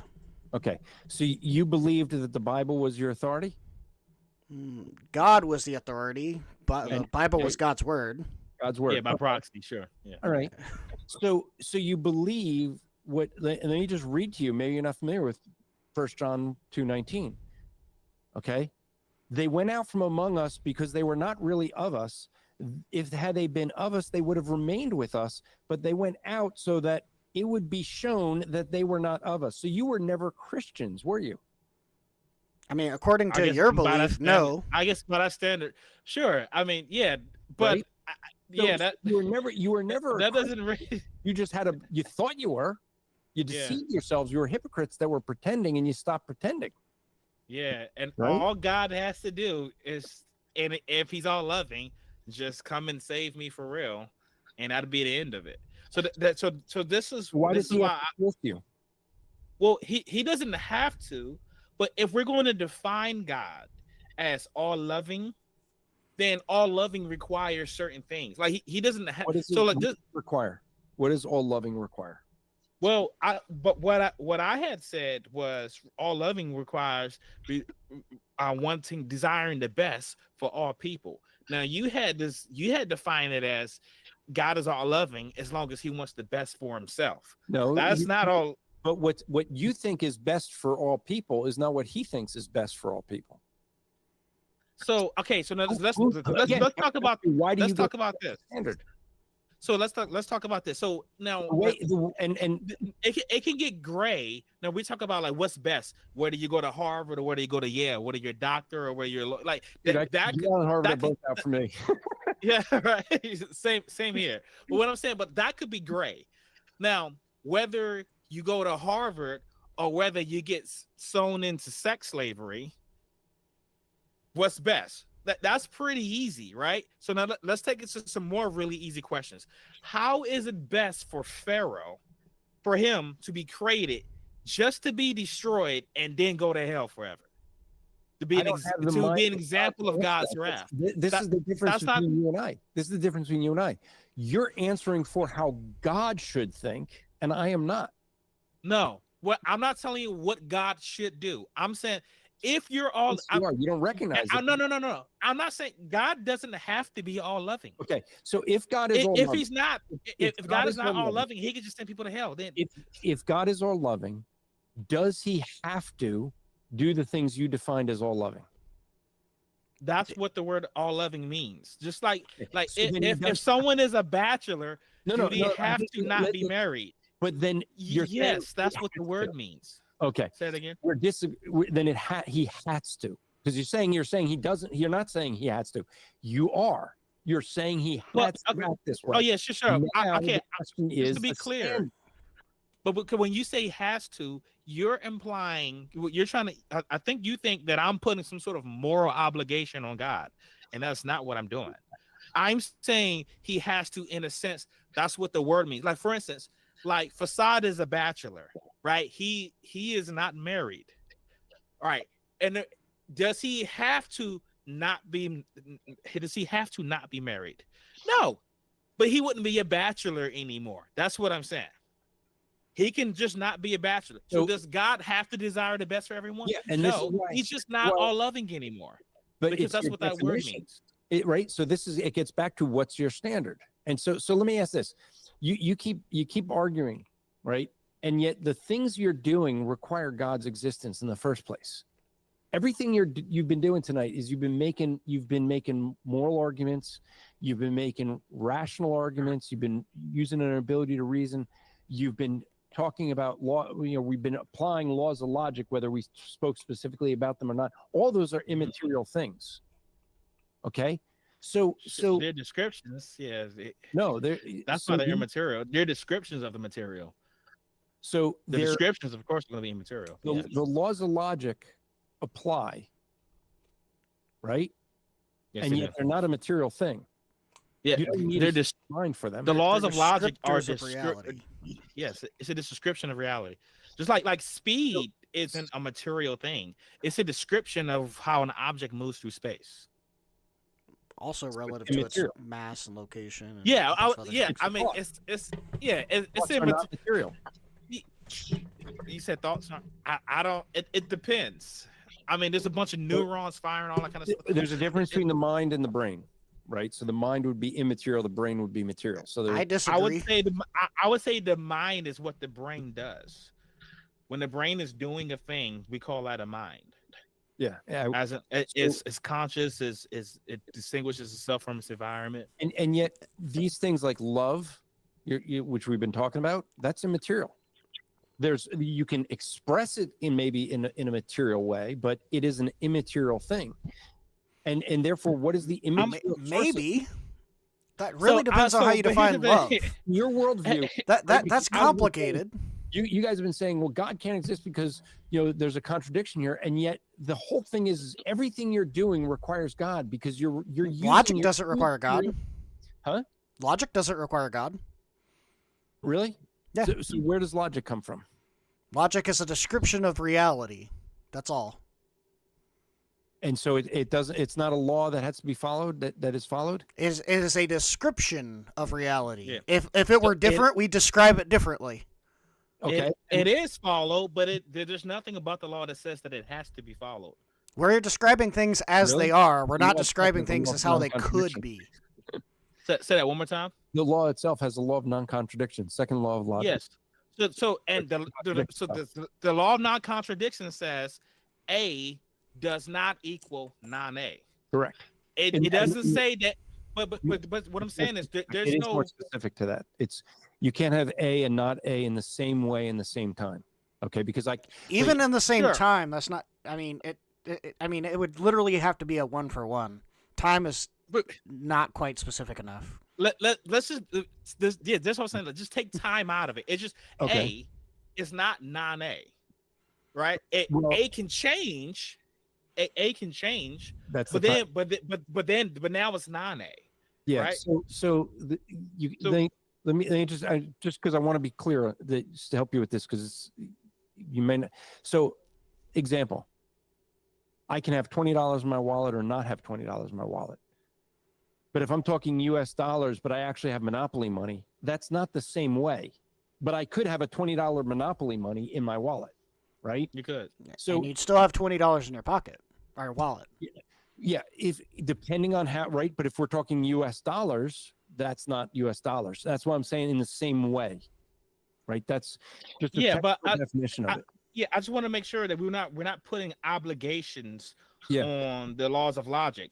The non-contradiction says that A does not equal A. It doesn't say that A cannot equal A. So it says that it doesn't. Yeah. So do you?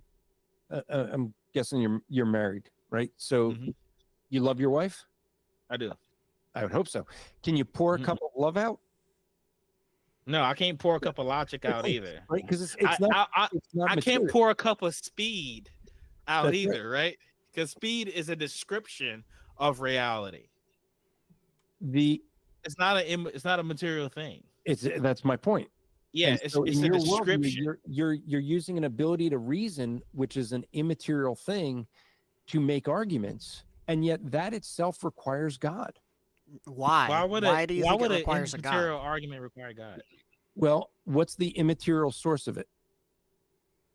So, I mean, we're the describing source things. is reality, right? And so I'm just making descriptions based off of that.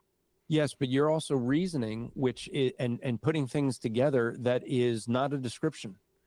It's you putting thoughts together and arguing, and your whole argument that you've been making all night, and yet that is an immaterial thing. What is the source? So this is the source, right? And we're able to describe things. First, you have to do is you define the word, right? You're familiar with analytic and synthetic propositions, right? Analytic, you just define what the term is. And once you define the term, now you can look in reality to see if you can see something that meets the term. Like if you define the term bald as a person that does not have hair on his head, and you just define it. You're not even saying that exists. You just define what bald was. And you look around and you see this guy. I'm bald. Well, right? but Facade has some hair. Now, I called him bald. right. You got to take me on the side. He's got more than you, bro. Sorry. Yeah, no. I hadn't shaved it. The girl likes it. I don't know. but what I'm saying, I was like, I don't see from there. I don't see where I invoke God. I don't see where God was necessary. So your ability to reason is, and this is why when we say, look, we look at a universe, there's only three possible sources, right? Either the universe always existed, or the universe created itself. That's a false dichotomy. No. That's a false dichotomy. I can give you an example. Yeah, that's very Go for it. false Give an dichotomy. example. A leprechaun farted and made the universe. It just farted and the universe came Okay, out. then someone or something created the universe. Well, okay, no, but you but said the universe didn't create itself. You never let me finish because you guys cut me off so fast. Oh, I'm sorry. You said three possibilities. Yes. Okay. Well, all right. Okay, go ahead. I'm sorry. Go So ahead. it's either the universe always existed. The second law of thermodynamics proves that's not the case. That there wasn't. That's not true. Okay. Well, Einstein disagrees. It applies to things in the universe, not to the universe itself. So just like the things in the universe, nothing in the universe can exceed the speed of light. We know the universe itself does that. So then something does exceed the speed of light. The universe itself. So yes, because how special relativity applies to specific things in the universe, not the but not the universe itself. How do you prove that the universe exceeds the speed of light? Well, we can look at things and they're exceeding. We look at the red shift and it's going a lot faster. Yeah. Look at blue shift Or the other option is that we can only observe the round trip speed of light and not the single direction speed of light. This is true. Sure. Okay. And so Veritasium did a fun video on that. Fun fact. Say that again. Veritasium did a video on that. If you haven't seen it, I have not. you should check it out. It's interesting. Yeah, share it with me afterwards. Will do. So I mean, the universe couldn't have created itself. That violates the law of non-contradiction, right? Well, my problem with that is that you're kind of poisoning the well with the word "created" there anyway. But also, right.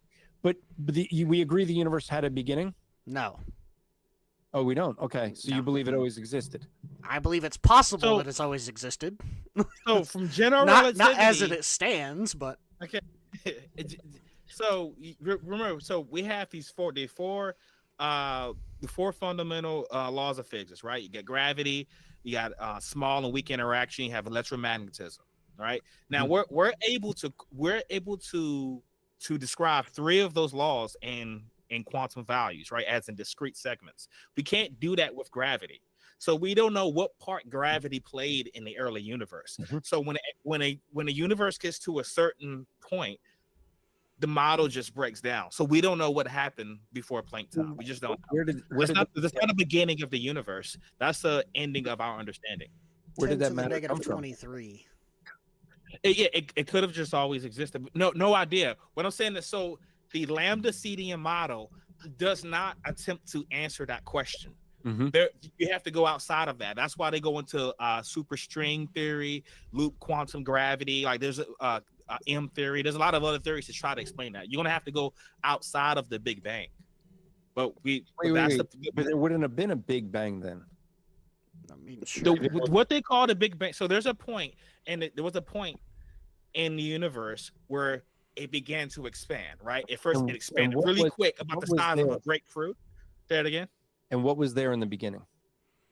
Well, So up to 10 to the negative 23, which Right, is as and- far and I'm- back as the Lambda CDM model can actually explain mathematical terms. Currently, we say that those four forces that he just talked about, the strong and weak interaction, gravity, and I don't know which one I didn't mention. but the four- Electromagnetism. the four core forces of the universe existed at that point. They had already existed. We know they exist because we see the interaction between them, which is the initiation of the Big Bang, right?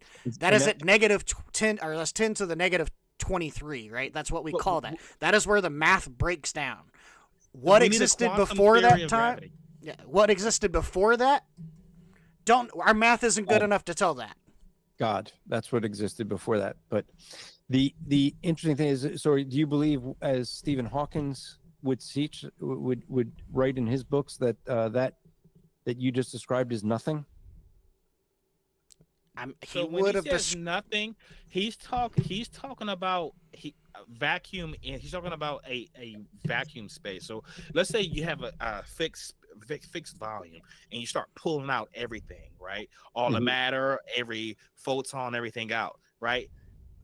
Things will, once that happens, and you have this complete nothingness, things start morphing into existence.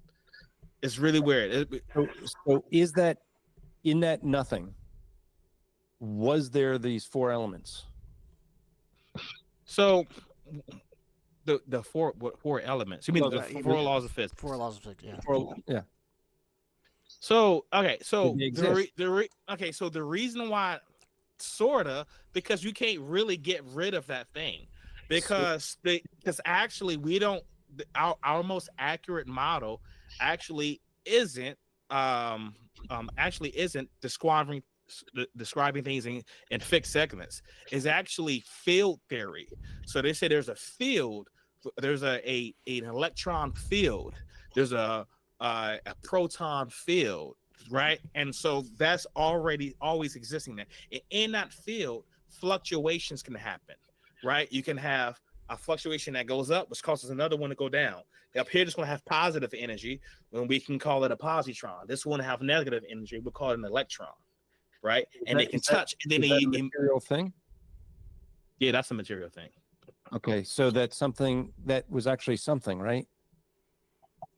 Yeah, and that's what when he says nothing, that's what he's talking about. Yeah. So the nothing He's is not talking really nothing. It's actually something, right?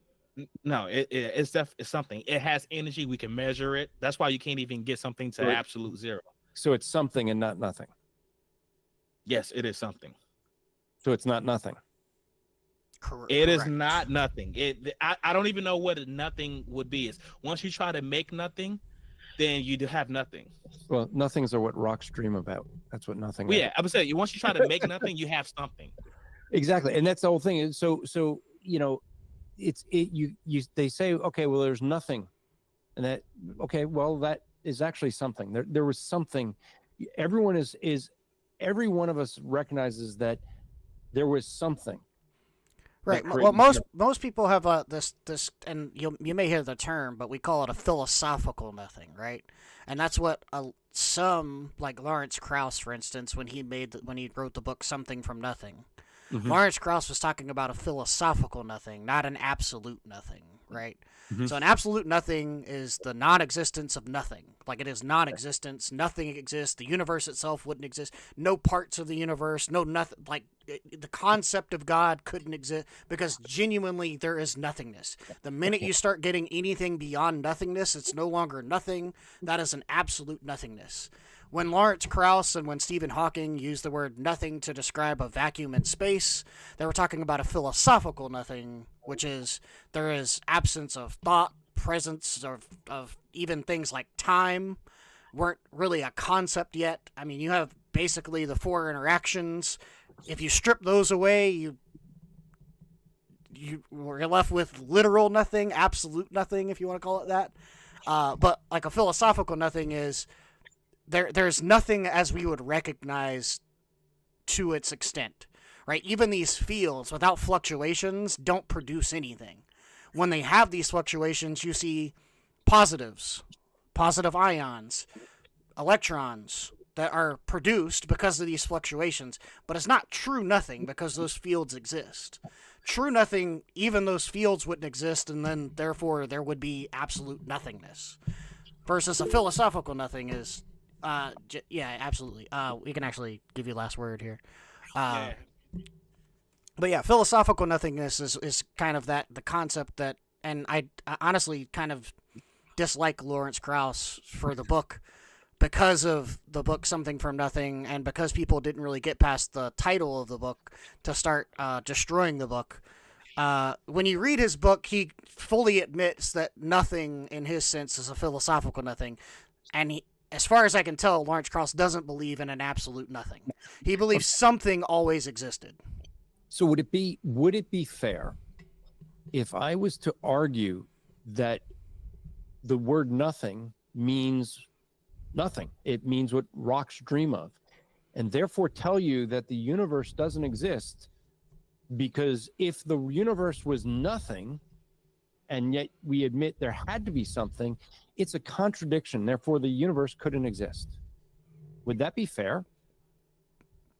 Well, we say the universe does exist because we can observe at least parts of the universe, and we say I exist in the universe, right? Are you attacking the notion that the universe came from nothing? Oh no, what I'm doing is Okay. I'm pointing out, I'm actually walked you guys down a path to see what you guys are doing. I don't think you're going to see it, but you guys are arguing that for a definition of God's all loving kindness, and yet if I argue for the definition of nothing actually meaning nothing, you're going to go, wait a minute, that's not fair, that's not right. He's using it in a philosophical way. Well, I mean, if we define it as absolute nothing, hold on, let me at least finish. I know you guys, right? I haven't called you guys out on cutting me off, but I want to finish this one, right? The point is that you guys have been doing the very same thing when it comes to the Bible. You sit here and say, well, we know the universe exists because we can observe the universe, and yet you observe God's creation all around you. You the fact that you have immaterial things like your ability to reason, that is if you want evidence, that's evidence that God exists. You can't explain reality without God first existing. And I know you're going to disagree with that, but the point is, we haven't spent a lot of time talking Christianity. We've actually been talking atheism, but the point is that if you're going to try to define God, you have to do it within what he says, not give it a limited definition that fits your narrative to then argue for. And if I was to argue that nothing is nothing, because that's what the word means, as you guys have been arguing on, well, this is what loving kindness is, and yet you're ignoring all of these other things, that would be wrong to do. I'm fine with you defining nothing as nothing, as long as we agree upon the definition.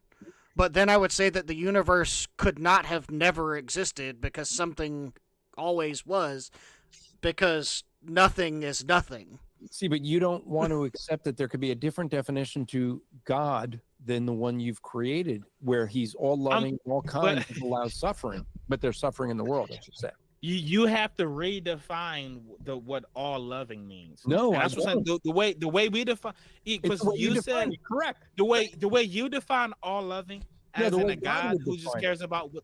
The way you define all loving as a God who just cares about what's best for him, then sure, that can be all loving. Loving is being willing to sacrifice for others. That's what loving is. Yeah, but I'm the all ultimate loving. sacrifice.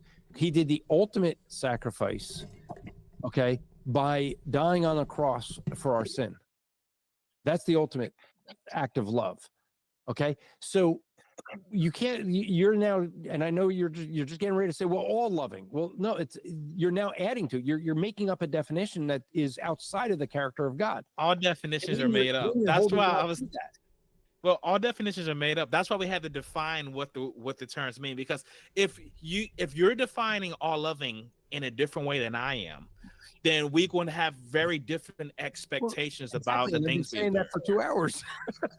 Well, and so if that's why I said it earlier, if you define God as just whatever, define all loving as whatever is best for Him. Let me interrupt and ask you a question. If I define nothing, as you know, Facade said with Larry Krauss, if I define nothing as what rocks dream of, and hold that to Larry Krauss when he's using it as a philosophical nothing, would that be fair? Would that be right? If you told him your definition and you had a conversation about it, yes, because he would be aware of the definition that you're using. No. If I'm defining the way he uses it within his book. Yeah, well, in his book, he uses a philosophical nothing. Correct. So you have a different definition that you want him to use for the purpose of the conversation. And that would be wrong. Well, correct? No, if I tell you what definition we should use, then we can have a conversation about it. Yeah, I'm happy to accept it. In your definition, if you define all-loving God as a God that only wants what's best for himself, then an all-loving God and an all-powerful God, there is no contradiction. However, when I define and when AAA defines all-loving, we want what is absolutely best for every person and every living thing, right? Everything capable of suffering. We want the optimal outcome. I hope you're a vegetarian. You don't cause animals to suffer. Oh, I definitely do. I'm not saying I'm. But he's not all loving. I'm not all powerful or all loving. But your God would be, right? So, like, if we agree that that's the definition we're going to use, in that framework. If Larry Krauss has a definition for it, it would be wrong for me to put over his definition my own. That is not the way to interpret Larry Krauss's book. And that's exactly what you guys are doing with the Bible. You're creating this all loving is what God must do is what's best for people, and not the fact that he already did what's best for people when he died on the cross. Okay? So let me ask this. We were going to talk Christianity. And so we've now agreed that you guys weren't Christians, right? According to the Bible. Well, I guess according to that, yeah. Okay. But so I'm also gonna have to wrap up soon. Yeah. But. So and me too, because you guys are younger. You don't have an old man bladder. My bladder can't go as long as my mouth. If you want this to be last word, we can go that route. That's fine with us. Let me ask you guys a question. You don't believe there's God. You don't believe there's a hell. Okay. Have you guys ever told a lie? Yes. Sure. Okay. What would that make you? A liar. I am so glad, Facade, you said that, because most people don't. They say human or sinner. Have you say a liar? Yeah. If I steal something, that makes me a thief. That's right. Well, it would actually make you a lying thief. Well, unless I lied in the process of stealing. If I've never lied and I've only stolen, then I would only stolen. Then I would be a lying thief, correct? But if I had only stolen, I'd only be a thief. Okay. So you know where I'm going, Facade. Right? Sure. It sounds like so. This is God's standard for us. Okay. Would you guys, by God's standard, be criminals in His sight? Mm-hmm. Yes, everyone is. Everyone is. Yep. Yeah, we have a sin nature. You guys may be God decided to put a tree. Yeah, I mean, you guys may be more moral than me, but it's not our morality that gets us right with God. Yeah. Okay. So neither is it our actions or our works. Yeah, we're sinners because God made a decision a long time ago to put a tree. No, because Adam did. No, well, God put the tree there. And God put the tree there knowing that Adam was going to bite it. He could have put someone else there, Yeah, but see, this is where we get into the mind of God that we can't comprehend, and to then doesn't matter if we can comprehend. We can see the outcome. And the outcome is He gave us a will He gave Adam and Eve a will to choose whether to eat of the fruit or not, knowing they were going to do so. Yeah, in his omniscience, He knew it, but it doesn't mean He caused it. See, you're making it a causation thing. Because He put the tree there. Just like if I give a small child some poisonous fruit and the child eats it, then you'd say I'm at fault here, not the child, right? And now You here we definitely are, go to Adam, court, who's and the you definitely go equivalent to of court and go to jail for right. negligence. And then we're talking about Adam and Eve, who are the equivalent of children at this point. It's not like they have long life experiences. God, in the garden, and right, and now you have this omniscient God that says, "Here's this tree, don't eat it." So it is very hard when you guys You froze. alone for the audience. Yeah. So if you're guilty, okay, of breaking God's law, myself as well. If there was a God, would we deserve heaven or hell? According to the Bible, I deserve hell. All people do. Okay, I agree with you. I'll field these questions while he's gone. Yeah. Do you want to field them for him? Should we... Yeah, it's fine. I got it. We probably agree on what. Yeah. Anyway. we get to decide where he's going to be. That's fine. I mean, so the question I had, for you is, does it concern you? I know you want to say God doesn't exist. But I'm going to assume. Well, let me ask you: have you ever been wrong about anything? Oh, absolutely. I'm wrong all the time. Okay, and you're not married, and you know that? Oh yeah, I know that. Usually, it's the wife that has to tell you that, right? I got experience. So does it concern you that if you were one of the 180,000 people that are going to die today, that you could face God and he would sentence you to being punished for the things you've committed against him? Does that concern you at all? No, not really, because there are also an infinite number of other possibilities that I could be judged for that I don't have greater evidence for those either. Okay. What we're doing is Pascal's wager. I'm not going to feel guilty over something that I can't be convinced of or don't have good evidence for. And as much as I've looked into the Bible and honestly, as much as we both studied and researched, and at one point, genuinely, both of us believed. Now, whether that means anything, and we know what your Bible says about that, but at one point, I was a genuine believer. I believed the things that were in the Bible. I believed that I was a Christian. I believed that I was going to heaven. I did believe those things. Now, whether they're real or not is yet to be determined. Mm-hmm. However, I did genuinely, at least at some point in past, believe those things, right? And so my problem is I'm not going to play the game of Pascal's wager knowing what I know now of what if I'm right or what if I'm wrong and the Christian-specific God is the right one. Well, what if a God that truly values people with my name is the right God, right? Or what if a God that likes people that wear red shirts on a podcast guest, as a podcast guest? Great, you're in the right game. Congratulations, you won this lottery. Unfortunately, I don't have any more good evidence for a God that exists that wants podcast guests that wear red shirts than I do of your Judeo-Christian God. What evidence would you accept? For the Christian God specific, it would have to be a lot of evidence in the same direction. So if I gave you all the evidence to your satisfaction that God exists, would you repent and believe in God? I mean, if I was fully convinced of it, I don't think I'd have a choice.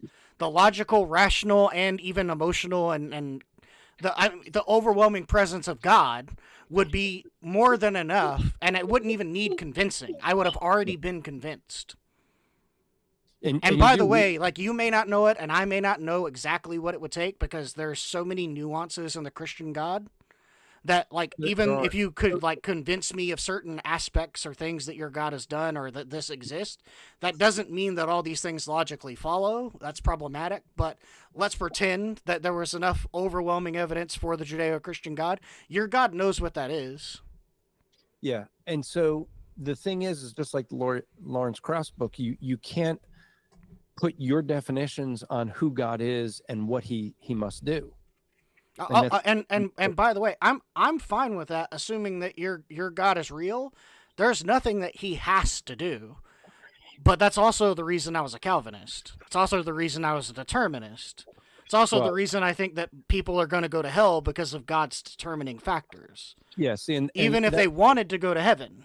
Yeah, I mean, it explains if you were a determinist, that's not Calvinist, but that explains a lot. By the way, I was gonna say, AAA, his daughter just stole the whole show. It doesn't You can have last word if you'd like. and Sorry, it's we've been back and forth. If you'd like to say something or promote something, not like little our show. girl like that on for just a second, and then be like, okay, It's over. Yeah.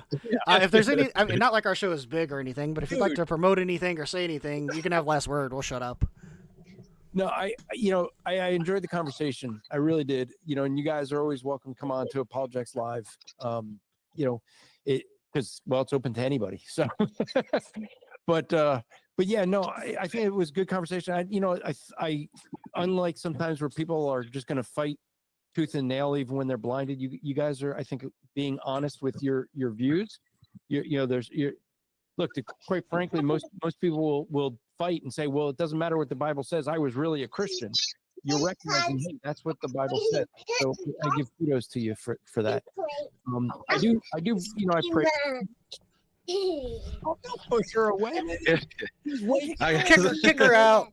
She's cuter than you. And she's got a lot of hair compared to you, especially. I think she takes after her mama. Yeah, she knows. She look at her. She's like, I see a camera. I want to get her. She's gonna be a politician. Look at her. Between a politician and a camera. Yeah.